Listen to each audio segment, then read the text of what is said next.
Hello friends, this is RK here and welcome to Polytechnic Studies diploma engineering students के लिए ये हमारा channel. And आज हम डिस्कस करने वाले हैं सर्वेइंग सब्जेक्ट के ऊपर, जो मोस्ट इम्पॉर्टेंट सब्जेक्ट है सिविल इंजीनियरिंग स्टूडेंट्स के लिए। जनरली ये सब्जेक्ट इंट्रोड्यूस किया जाता है थर्ड सेमेस्टर में। एंड ये जो सब्जेक्ट है ये बहुत ही स्कोरिंग सब्जेक्ट है। अगर आप इसे ध्यान से पढ़ते हैं तो बहुत ज़्यादा स्कोर कर सकते हैं इसमें बाकी सब्जेक्ट के तुलना में। ठीक है, तो आज हम डिस्कस करने वाले हैं इन सारे टॉपिक के बारे में। आपको दिखाई दे रहा है ठीक से? चलिए मैं बोल देता हूँ फिर से। पहला जो हमारा टॉपिक है वो है definition, and then aim of surveying, maps, type of maps, यहाँ पे कुछ टाइप है जो हम डिस्कस करेंगे, and type of surveying.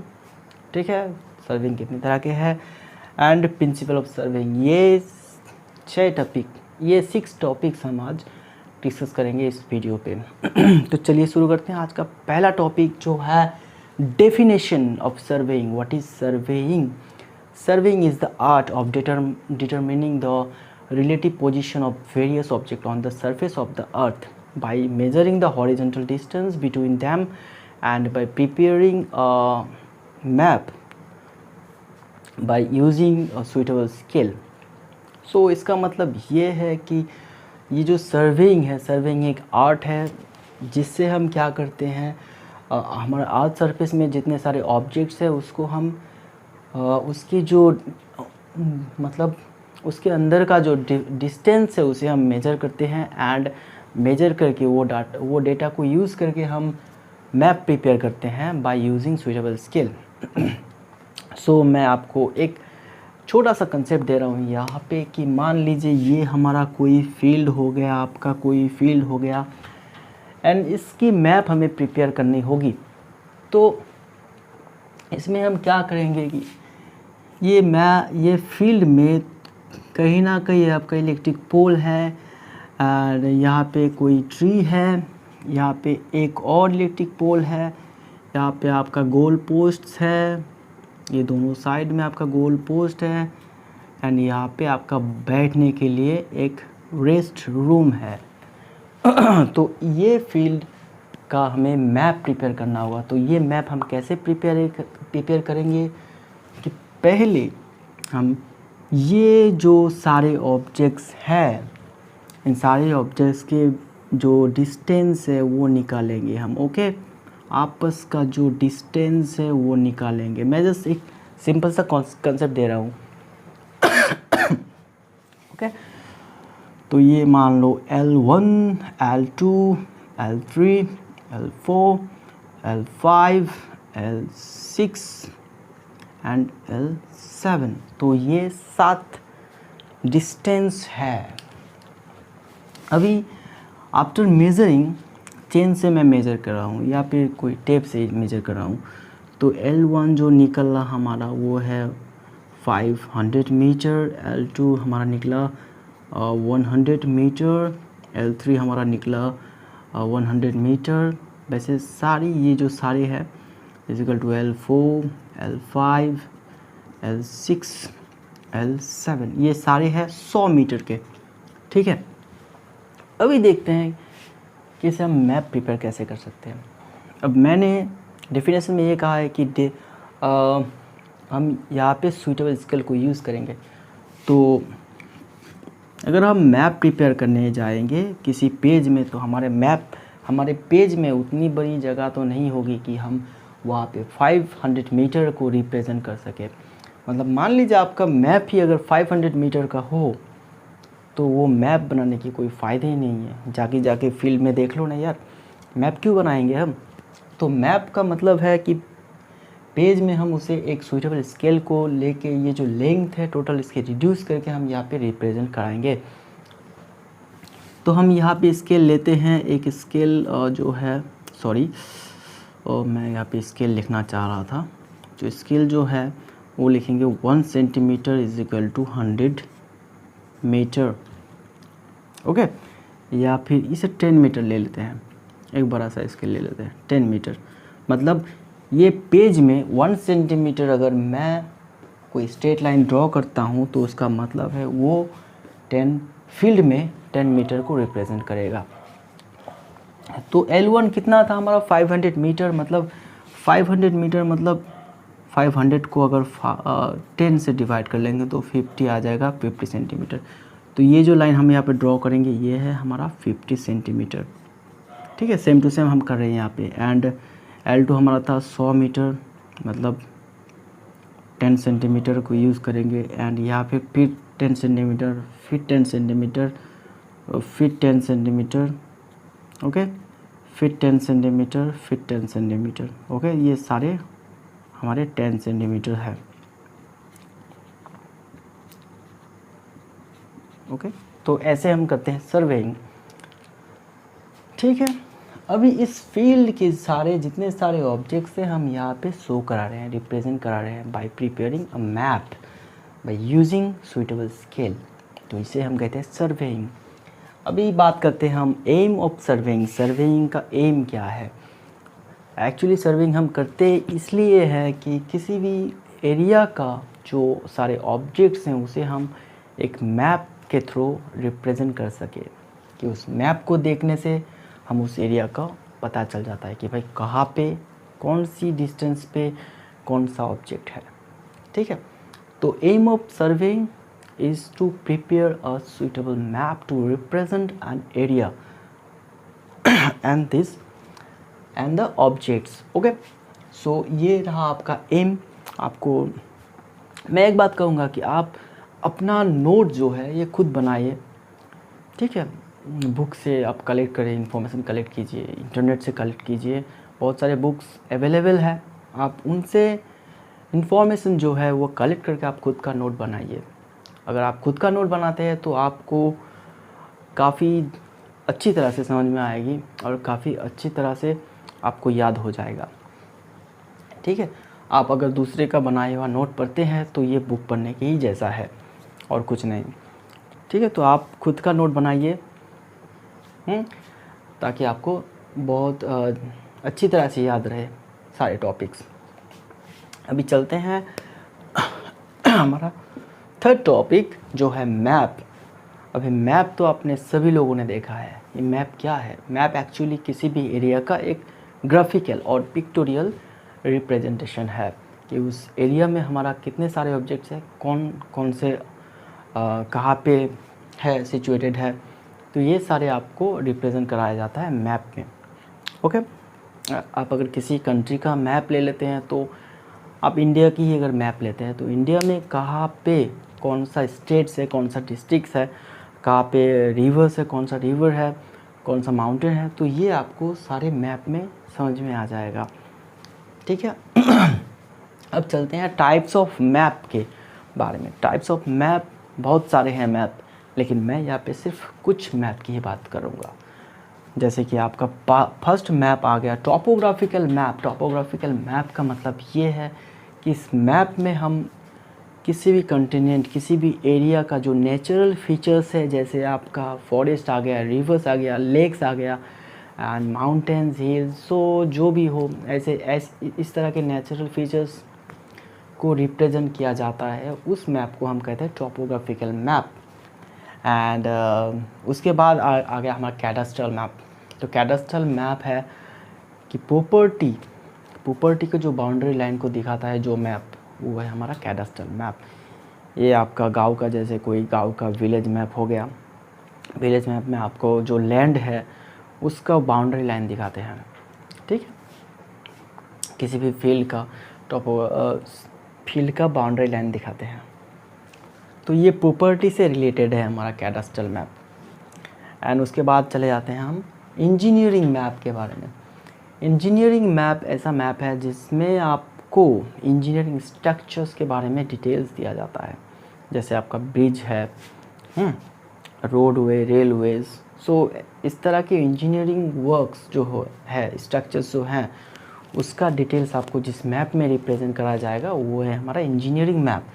And उसके बाद चले जाते हैं मिलिट्री मैप में। मिलिट्री मैप क्या है कि किसी भी एरिया का जो शॉर्टेस्ट, जो ऑल पॉसिबल कम्युनिकेशन रूट है, ठीक है, जितने भी सारे कम्युनिकेशन के रास्ते हैं वो सारे दिखाया जाएगा आपका मिलिट्री मैप के। हर एक देश का, हर एक कॉन्टिनेंट, हर एक कंट्री का मिलिट्री मैप अलग अलग होता है, ठीक है। ये काफ़ी सिक्योरिटी मैप है एंड इसे एक्सपोज नहीं किया जाता। ये सिर्फ सोल्जर्स के लिए है, सोल्जर्स को ये मैप अंडरस्टैंड किया जाता है। ओके, तो दैन जियोलॉजिकल मैप के बारे में अगर मैं कहूँ तो किसी भी एरिया का जो अंडरग्राउंड फीचर्स है, ठीक है, तो उसे अंडरग्राउंड रिसोर्सेस हैं उसे रिप्रेजेंट करने के लिए हमारा जियोलॉजिकल मैप यूज़ किया जाता है। जैसे आपका कहाँ पे कोल मिलता है, कहाँ पे आपका पेट्रोलियम मिलता है, ये सारी चीज़ें, ठीक है, इसमें आपका शो कराया जाएगा। तो ये हमारा जियोलॉजिकल मैप। मैप की बारे में एक चीज़ कहूँ, आपने जो कॉमन जो है, बहुत सी common, Google map. Okay, Google map कभी ना कभी आपने अपना फ़ोन में, अपना कंप्यूटर, लैपटॉप में खोला ही होगा, देखा ही होगा कि कैसे गूगल मैप में आप किसी भी जगह का मैप देख सकते हैं। वहाँ पे आपका नेचुरल फीचर्स, आपका रोडवेज, रेलवेज, सारे कम्युनिकेशन डिटेल्स, बिल्डिंग स्ट्रक्चर सभी आपको दिखने को मिल जाएगा। लेकिन मैं ये कहूँगा कि वहाँ पे मिलिट्री मैप जो है वो एक्सपोज नहीं किया जाता, ठीक है। मिलिट्री मैप में कुछ सिक्योरिटी, जो बहुत ही सिक्योर कुछ कम्युनिकेशन रूट हैं, उसे गूगल मैप में नहीं दिखाया जाता, ठीक है। ये प्राइवेसी एंड सिक्योरिटी का मामला है हर एक कंट्री का, इसलिए इसे एक्सपोज नहीं किया जाता। ओके, तो इन सारे मैप के कम्बिनेशन आपको देखने को मिल जाए गूगल मैप में। आपने अगर नहीं देखा है गूगल मैप को तो अच्छी तरह से फिर से खोल के अपना एंड्रॉयड फ़ोन में, स्मार्टफोन में, लैपटॉप, कंप्यूटर में खोल के देख लीजिएगा कि कैसे यहाँ पे सारे डिटेल्स को दिखाया जाता है। तो इसके बाद हम डिस्कस करेंगे टाइप्स ऑफ सर्वेइंग के बारे में। तो टाइप ऑफ सर्वेइंग के बारे में डिस्कस करने से पहले मैं ये कहूँगा कि हमें हमारा जो अर्थ है हमारा, जो उसका जो शेप है वो सबको पता है कि वो शेप कुछ इस तरह के होते हैं, जिसे हम ऑब्लेट, टेक्निकल लैंग्वेज में ऑब्लेट शेप भी कहा जाता है। तो ये आपको कहीं भी पूछा जा सकता है कि ये जो हमारा अर्थ शेप है उसे क्या कहा जाता है, तो वो है ऑब्लेट शेप, ठीक है। तो ये शेप हमारा ऐसा है। तो यहाँ से हमें एक चीज़ पता चलता है कि जो हमारा जो सरफेस है, अर्थ सरफेस है जिसके ऊपर हम है, ये तो हमें दिखने में स्ट्रेट लगता है, मतलब एकदम हॉरिजॉन्टल है, लेकिन ये ऐसा नहीं है, ये एक्चुअली कर्व है, ये कुछ ऐसा है एंड ये घूमते घूमते ऐसा आएगा, ठीक है। अभी ये क्या है, ये कर्व है, मतलब ये एक आर्क है, इसका कोई रेडियस है, इसका लेंथ अलग होगा एंड इस पॉइंट को अगर मैं जोड़ूँ तो स्ट्रेट लाइन जोड़ूँ तो ये लेंथ और ये लेंथ टोटली डिफरेंट है, मतलब ये लेंथ हमारा ऐसा है, स्ट्रेट लेंथ है। तो प्राइमरी क्लासिफिकेशन में हमने इस कर्वेचर को कंसीडर करके, इस कर्वेचर के ऊपर बेस करके हम इसे क्लासीफाई किए हैं। जैसे पहला हो गया आपका plane surveying and then geodetic surveying. तो प्लेन सर्वेइंग ये है कि अगर आप छोटी सी एरिया, कोई स्मॉल एरिया लेके सर्वेइंग कर रहे हैं तो उस एरिया को हम स्ट्रेट ही मानते हैं, ठीक है, क्योंकि ये एरिया बहुत छोटा है एंड हमारा अर्थ सरफेस बहुत ज़्यादा है। तो ये छोटी सी एरिया को हम अगर लेके चलेंगे तो ये एरिया का कर्व उतना भी ज़्यादा नहीं होगा कि इसे कंसिडर करना पड़े, ठीक है। तो प्लेन सर्वेइंग में हम इस कर्वेचर को कंसिडर नहीं करते हैं। जब बात आती है स्मॉल एरिया की तो हम वहाँ पे कर्वेचर ऑफ द अर्थ को कंसिडर नहीं करते हैं एंड उस सर्वेइंग को हम कहेंगे प्लेन सर्वेइंग। तो plane surveying is that surveying where the curvature of the earth is not taken into consideration because the surveying is done within a small area. Okay, then हम बात करते हैं next type की जो है geodetic surveying क्योंकि बड़े large area को लेके हम सर्वेइंग करते हैं, तो इसीलिए वहाँ पे इस कर्वेचर ऑफ अर्थ को कंसीडर करना ही पड़ता है। अगर हम नहीं करते हैं तो उसमें जो हम लेंथ मेजर करेंगे वो एक्यूरेट नहीं होगा, ठीक है, वो कुछ कम आएगा, लेकिन असल में वो कुछ ज़्यादा।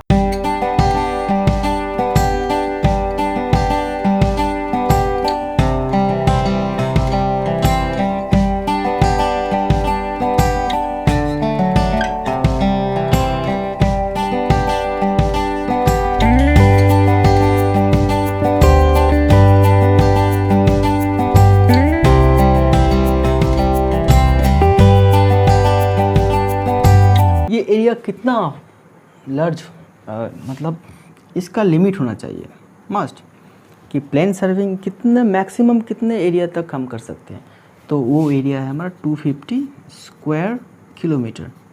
मतलब 250 स्क्वायर किलोमीटर के अंदर हम अगर इससे छोटी अगर हम एरिया को लेकर सर्वे करते हैं तो उसे हम प्लेन सर्वेइंग कहते हैं, एंड इससे ज़्यादा अगर होता है तो उसे हम जियोडेटिक सर्वेइंग करते हैं, ठीक है।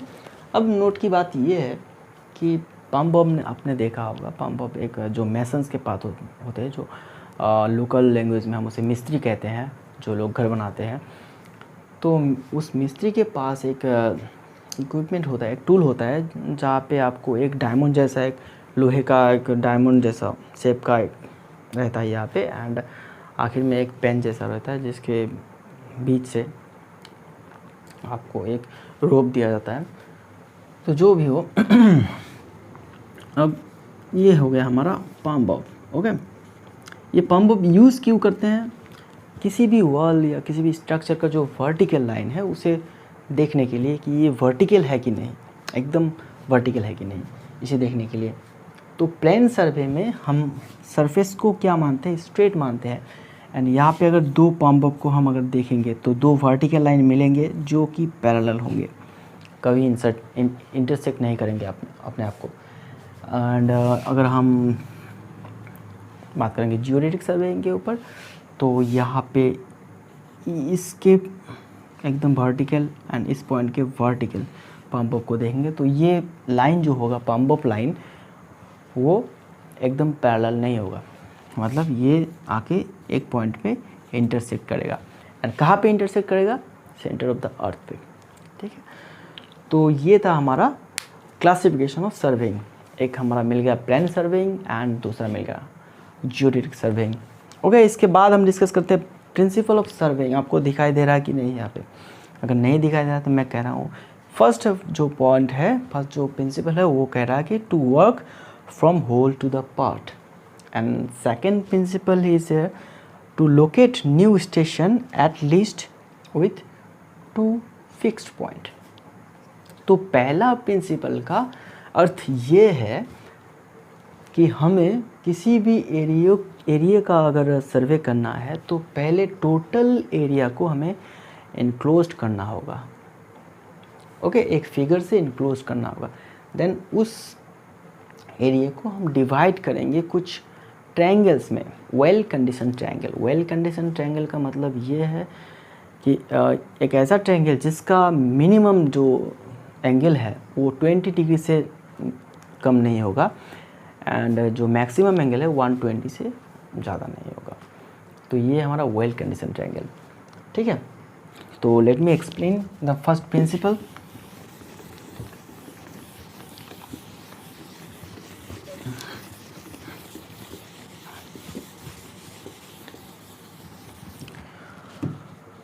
So first principle, according to the first principle, the whole area, take this is a field, okay, this is a field, and ये फील्ड को हमें सर्वे करना है एंड इसका मैप प्रिपेयर करना है। तो प्रिंसिपल के अकॉर्डिंग हम क्या करेंगे, इस मैप के पॉसिबल स्टेशन को सिलेक्ट करेंगे कि यहाँ पे एक स्टेशन होगा, यहाँ पे एक स्टेशन होगा, एंड यहाँ पे, ठीक है। तो पॉसिबल स्टेशन को हमने सेलेक्ट कर चुके हैं, एंड इस स्टेशन को हम कनेक्ट कर देंगे मेन सर्वे लाइन से, ठीक है। ये हमारा मेन स्टेशन है। एंड हम ऐसे इसे कनेक्ट कर देंगे एंड देन उसके बाद इस पॉइंट को आपस में कनेक्ट करेंगे। जो सबसे आपस में कनेक्ट करते हुए जो लाइन सबसे बड़ा होगा उसे हम बेस लाइन कहते हैं। यहाँ पे बेस लाइन आपको मिल जाएगा शायद आपका ये वाला नहीं, मैं ये वाला को बेस लाइन कहता हूँ, ठीक है। ये है हमारा बेस लाइन। किसी भी सर्वे में जो सबसे बड़ा लाइन होता है, लार्जेस्ट लाइन, लॉन्गेस्ट लाइन, उसे हम बेस लाइन कहते हैं। तो ये हो गया हमारा बेस लाइन। यहाँ पे इस पॉइंट को कनेक्ट किया है। अभी इस बेस लाइन के रिस्पेक्ट हम इस टोटली पार्ट को, फिगर को कुछ ट्रायंगल में डिवाइड कर देंगे। मैं यहाँ पे एक स्टेशन ले रहा हूँ एंड यहाँ से कनेक्ट करेंगे, यहाँ से यहाँ कनेक्ट करेंगे। तो मैंने ये पूरे एरिया को कितने ट्रायंगल में डिवाइड किया, कितने पार्ट में डिवाइड किया? 1 2 3 4 पार्ट में डिवाइड किया।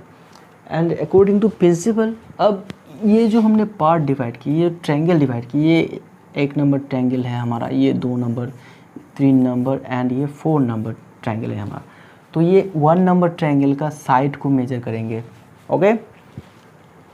देन उसका एरिया निकालेंगे एंड उसके बाद 2 नंबर ट्रायंगल का एरिया निकालेंगे साइड को मेजर करके, 3 नंबर, 4 नंबर, सभी एरिया को ऐसे निकालेंगे। टोटल एरिया हमें क्या मिलेगा? 1 area of 1, area of 2, area of 2। इसे अगर हम ऐड कर देंगे तो टोटल जो फील्ड का एरिया हमें निकल जाएगा।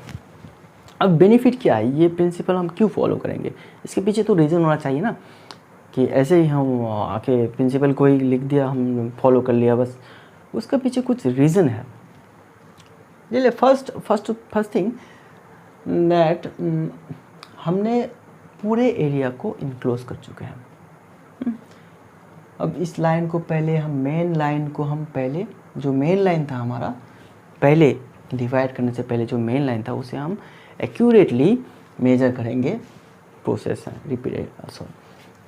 मेजर करेंगे, ओके। पहले स्टेशन को हम पहले ये जो मेन लाइन है उसे हम मेजर करेंगे। अब मेजर करने के बाद पूरे एरिया तो हमें मिल चुका है, पूरे एरिया को इंक्लूड हम कर चुके हैं। अभी हम देखेंगे ये जो बीच वाले जो लाइन है, ओके, तो इसे हम मेजर करेंगे।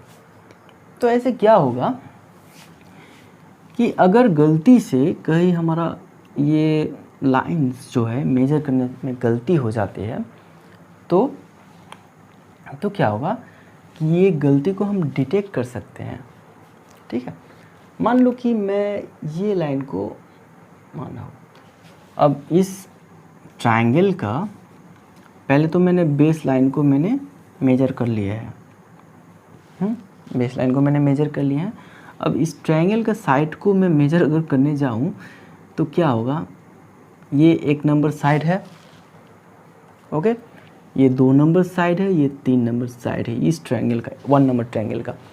अब इस साइड को मेजर करते हुए मुझे अगर इस लाइन का कई इरोर आ जाते हैं, मतलब कम या ज़्यादा आ जाते हैं, एंड ये ट्रायंगल का इस लाइन को मेजर करते हुए मेरा अगर ये लाइन मैंने मेजर करा है एंड ये लाइन मेजर करा, ये दोनों आपस में जुड़ के अगर मेरा ये फुल लाइन का लेंथ नहीं आता तो मैं इरोर को डिटेक्ट कर सकता हूँ ना। मतलब ये दोनों लाइन में से कोई एक लाइन को मेजर करते हुए मुझे गलती हुई है, ठीक है। वैसे ये लाइन भी हम डिटेक्ट कर सकते हैं कि कौन सा लाइन में हमारा इरोर आया है। तो इरोर अगर हम डिटेक्ट कर सकते हो फिर से वो मेजर करके हम एलिमिनेट कर सकते हैं ना। तो ये प्रोसेस अगर हम फॉलो करते हैं तो ये जो इरोर का जो एक्यूमुलेशन है इसे हम प्रिवेंट कर सकते हैं। एंड कहीं पे भी अगर इरोर आता है तो उसे डिटेक्ट करके हम एलिमिनेट कर सकते हैं, मतलब करेक्शन कर सकते हैं। अभी अगर ये मेथड मैं फॉलो नहीं करता हूँ, मतलब रिवर्स मेथड फॉलो करता हूँ, पार्ट टू द होल, तब क्या होगा कि ये था हमारा फील्ड, मैं ये फील्ड दे रहा हूँ मैं यहाँ पे, ये पॉइंट था, ये पॉइंट था, ये पॉइंट था, ये पॉइंट था एंड ये पॉइंट था। मैंने फर्स्ट क्या करा कि ये इस ट्रायंगल को मैंने मेजर करा, ओके। इस ट्रायंगल को मेज़र करा। अब इस ट्रायंगल को मेज़र करते हुए मुझे अगर कहीं पे भी गलती हो जाती है तो हमें पता नहीं चलता क्योंकि ये मैं मेज़र कर रहा हूँ, यहाँ पे गलती हो सकती है शायद। उसके बाद क्या करा कि यहाँ पे एक ट्रायंगल लिया, इस ट्रायंगल को मेज़र करा। मतलब पहले हमारा ये जो ट्रायंगल हमने मेज़र करा था इसमें तो ऑलरेडी गलती है हमारा, एरर है हमारा। एंड दूसरे वाले जो ट्रायंगल हमने ड्रॉ करा यहाँ पे, इसमें भी गलती आएगा, ज़रूर गलती आएगा भाई। पहले वाले ही में गलती है तो दूसरे वाले में क्यों नहीं आएगा। अब दोनों एरर में है। अब तीसरे वाले ट्रायंगल को मैंने ड्रॉ करा तो यहाँ पे कौन सा सिक्योरिटी है कि इसमें गलती नहीं आएगा, लेकिन हमें पता नहीं चल रहा है कि गलती हो रहा है कि नहीं। एंड आखिर में ये वाला हमने मेजर करा, ठीक है। तो मतलब पहले से गलती हो रहा है हमारा, पहले वाले में गलती हो रहा है, दूसरे वाले में, तीसरे वाले में, फिर 4 नंबर में भी गलती हो रहा है और हमें पता नहीं चल रहा है। तो आखिर में जब हम मेजर करेंगे, ये वाले मेथड से अगर मेजर करते हैं और ये वाले मेथड मेजर करते हैं तो सेम नहीं आएगा, ठीक है। इसमें हम एलिमिनेट कर सकते हैं, इसमें हमें पता ही नहीं चलता कि कहाँ पे एरर हो रहा है। एंड एलिमिनेट तो दूर की बात है, ठीक है। तो यहाँ पे जो एरर है एक के बाद एक जुड़ के, आपस में जुड़ के मैग्नीफाई होके एक बड़ा सा एरर हो जाता है। एंड वो इतना बड़ा हो जाता है कि हम उसे करेक्ट कर ही नहीं सकते, ठीक है। ऐसा सिचुएशन आएगा कि हम उसे करेक्ट नहीं कर सके, मतलब हमारा पूरा सर्विंग वर्क जो है वेस्ट हो गया। अब हमें फिर से सर्विंग करना होगा। इसलिए हम ये मेथड को नहीं करेंगे, रिवर्स नहीं करेंगे। हम क्या करेंगे, whole to the part, to work from whole to the part. पहले पूरे एरिया को हम कवर करेंगे एंड उसके बाद वेल कंडीशन ट्रायंगल में हम उसे डिवाइड करेंगे एंड हर एक ट्रायंगल का साइड को मेजर करेंगे, देन उसके एरिया निकालेंगे। एंड सारे ट्रायंगल के एरिया निकल जाने के बाद पूरे अगर हम उसका सम कर देंगे, मतलब एडिशन कर देंगे, तो हमारा टोटल एरिया है जो निकल जाएगा, वो भी एक्यूरेसी के साथ, ठीक है। तो दूसरा प्रिंसिपल, जो सेकंड प्रिंसिपल है, वो कहता है कि to locate a new station at least with reference of 2 fix point. तो इसका मतलब क्या है, किसी एक लाइन को मैं ले रहा हूँ पे, ये हमारा पहला लाइन था। अभी इस लाइन पे हमें कहीं ना कहीं हमें एक न्यू स्टेशन को एस्टेब्लिश करना होगा। तो ये करने का जो रूल है कि हम इस स्टेशन को हम एस्टेब्लिश करेंगे with reference of 2 fix point, ठीक है। ये L1, ये L2, ठीक है। तो L1 L2 नहीं लिख रहा हूँ, ये 6 मीटर हो गया आपका, अगर मान लीजिए 6 मीटर, ये 5 मीटर हो गया आपका। तो ऐसे हम करेंगे। ये करने के फ़ायदा क्या है, अभी फ़ायदा से पहले हम डिमेरिट्स को देख लेते हैं कि अगर हम एक पॉइंट से मेजर करते, मतलब ये 5 मीटर है, तो ये पॉइंट को हम फाइंड आउट नहीं कर सकते, क्योंकि यहाँ पे 2 पॉसिबिलिटीज़ हैं कि ये हमारा फिक्स्ड पॉइंट है एंड यहाँ से 5 मीटर डिस्टेंस पे हमारा चेन लाइन के ऊपर न्यू स्टेशन हमने इस्टेब्लिश किया है।